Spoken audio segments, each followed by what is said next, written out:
We all make mistakes. We've all said things we wish we hadn't, done things we wish we could undo. And yet, if you look back honestly, you will see that at that time, with the understanding and consciousness you had, you were doing your best. It's a curious thing, isn't it? We stand in the present armed with new awareness, and we look back at the person we once were as though they should have known what we know now. But that earlier self could not have. It was moving through life with the tools available at that moment, with the clarity or lack of clarity it had at the time. To condemn yourself for the past is like scolding a child for not knowing calculus. You learn through fumbling, through error, through falling down. That is how the game works. Every mistake was part of the path that brought you here. So forgiveness begins not with grand gestures, but with this simple recognition. You were always doing your best, even when your best looked clumsy or confused. To see that is to soften. To soften is to begin to forgive. To forgive yourself is not to erase the past, nor to pretend it didn't happen. It is to see it for what it truly was. An experiment in being alive. Every choice, every blunder, every harsh word you regret was not a crime against existence, but a step in learning how to walk. The trouble is, most of us carry our mistakes like stones in a sack, dragging them along year after year. We replay scenes in our heads, wishing we could edit the script. But the past is finished now. It is only an illusion carried by the mind. To keep punishing yourself is to argue with what no longer is. There is a difference between learning and self-condemnation. Learning is alive. It opens the way forward. Condemnation is dead weight. It chains you to an old version of yourself that doesn't even exist anymore. Compassion for yourself is to let the stones fall, to lay down the heavy sack, and to see that you are no longer the one who stumbled. You are the one who learned from them. And in seeing this, you take your first step into freedom. What is true of yourself is also true of others. When a person acts in a way you call wrong, they are not choosing from infinite possibilities with perfect clarity. They are acting from the limits of their awareness, from the conditions that shape them. If someone speaks in bitterness, it is because bitterness has taken root in their heart. They learned it from the soil of their upbringing, from wounds you may never see. And so to condemn them outright is to forget that they are already living inside their own punishment. A person who lashes out is not free. They are driven by pain, by fear, by confusion. To meet them with more judgment is to add weight to what is already unbearable. This does not mean you must accept every cruelty or excuse every harm. It means you begin to see the human being beneath the behavior, the child beneath the anger, the suffering beneath the mask. And when you see this, even if you must walk away, you do not carry hatred in your heart. That is the beginning of forgiving the world. It is easy to judge. Judgment is quick, effortless, and it makes us feel superior for a moment. That is why most people do it. It costs nothing. But to understand another human being, to actually imagine their inner world, that is difficult. It requires us to pause, to think, to feel. And this is where the highest kind of intelligence comes in. Not the intelligence of solving puzzles or memorizing facts, but the intelligence of empathy. To see yourself in another and another in yourself. To recognize that their anger is your anger in another form. Their confusion is the same confusion you once carried. Their blindness the same blindness you once struggled through. It is the deepest strength, for anyone can strike back, anyone can condemn. But to look into the eyes of another and see the suffering that drives their actions, that is a rare and subtle wisdom. When you understand in this way, forgiveness ceases to be a moral duty. It becomes a natural response. You see, there was never anything to forgive in the first place, only pain to be understood. There is a saying, hurt people hurt people. Pain has a way of reproducing itself, passing from one to another like a contagion. Someone wounded in childhood may grow up to wound their own children.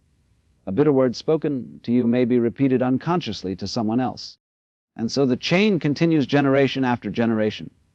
If we do not awaken, if we do not forgive, we simply pass the poison along. We become the very thing we once suffered from. And in this way, the world remains locked in a cycle of resentment and retaliation. Forgiveness is the refusal to play that game. It is the decision not to pass along what was handed to you in anger. It is saying this stops here, not because the other person deserves it, but because you no longer wish to carry the burden forward. In that moment, forgiveness is not about them at all. It is about you. It is how you reclaim your freedom from the endless repetition of hurt. You become the break in the chain, the point at which pain no longer multiplies.